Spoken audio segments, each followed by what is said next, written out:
Gini, kalau kita membangun kemandirian anak sejak kecil, maka dia akan menjadi pondasi di masa depannya. Lanjut.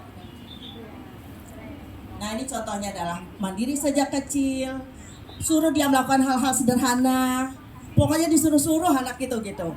Apabila kita tega menyuruh-nyuruh pada saat kecil, maka di dewasa dia akan aman, dia akan mandiri gitu. Tetapi kalau sejak kecil nggak diajarkan, maka pada saat dewasa dia tidak bisa memulai. Sebuah contoh ya, saya punya sepupu anak saya bersepupu gitu. Jadi tidak pernah diajarkan membuat canang, tidak juga diajarkan membanten gitu dari kecil.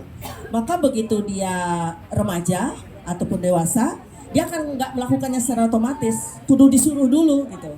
Disuruh padahal ilmu nyuruh-nyuruh itu harusnya pada saat dia kecil, sebelum remaja gitu.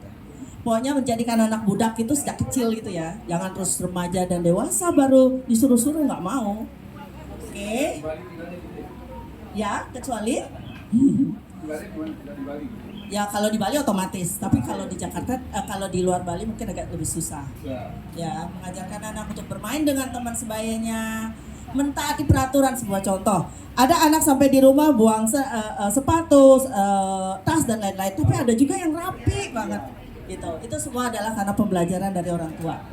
Oke, ada satu kasus. Adik, ini anak-anak 6 tahun ya, atau mungkin kelas 1. 3 tambah 5 berapa? Kemudian, atau yang mudah deh. 2 tambah 2 berapa? Dia jawabnya 6. Apa yang kita bilang sama anak?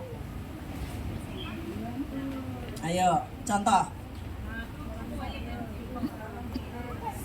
Wah, salah itu, kamu kurang belajar ya, gitu. Segitu aja nggak tahu. Nah, itu adalah komunikasi yang membuat anak menjadi putus asa, males dia belajar, gitu. Itu komunikasi ya. Jadi 2 tambah 2 sama dengan 5. Wah, pintar kamu, ayo cari lagi gitu. Pokoknya percaya diri dulu yang dibangkitkan. Mau benar salah itu belakangan, gitu. Pada intinya adalah dia percaya diri. Jadi dengan cara apa? Dipuji. Walaupun salah benar itu kan bisa belakangan. Tapi percaya diri yang penting. Itu ya, komunikasi asertif. Lanjut. Oh, beri dia tantangan. Contoh nih, kalau ada anak kecil naik tangga, jangan terus dipegangin. Kayak gitu-gitu tuh yang kolase yang kurang ya. Mau melompat, anaknya mau lompat sendiri, jangan dipegangin gitu. Hujan-hujanan jangan, yang gitu-gitu. Kasih anak explore, kasih anak mengarungi tantangan.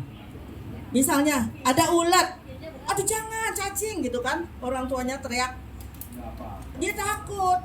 Jadi sejak kecil dia udah takut sama cacing. Padahal kita pegang juga nggak apa-apa. Di luar malah koleksi cacing gitu.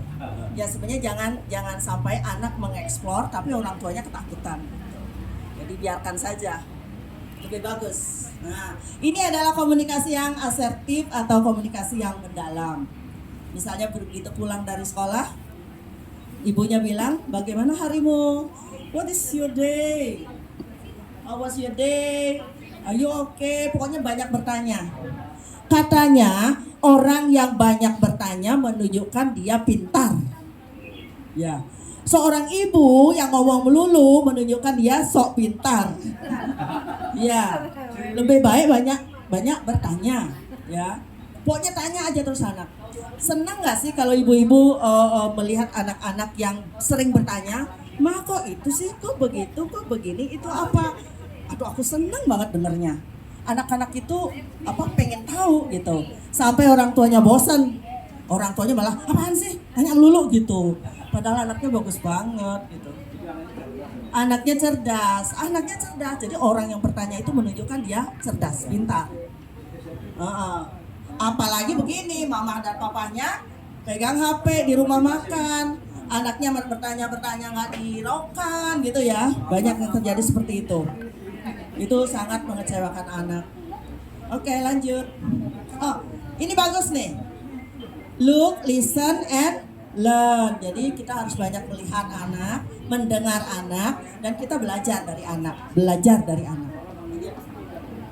Lanjut. Nah, oke. Apa yang seorang ibu atau seorang wanita independen lakukan supaya bisa mandiri? Ini secara umum sih namanya social skill ya. Yang pertama adalah self aware atau kesadaran diri. Kesadaran diri itu termasuk apa saja sih Bu?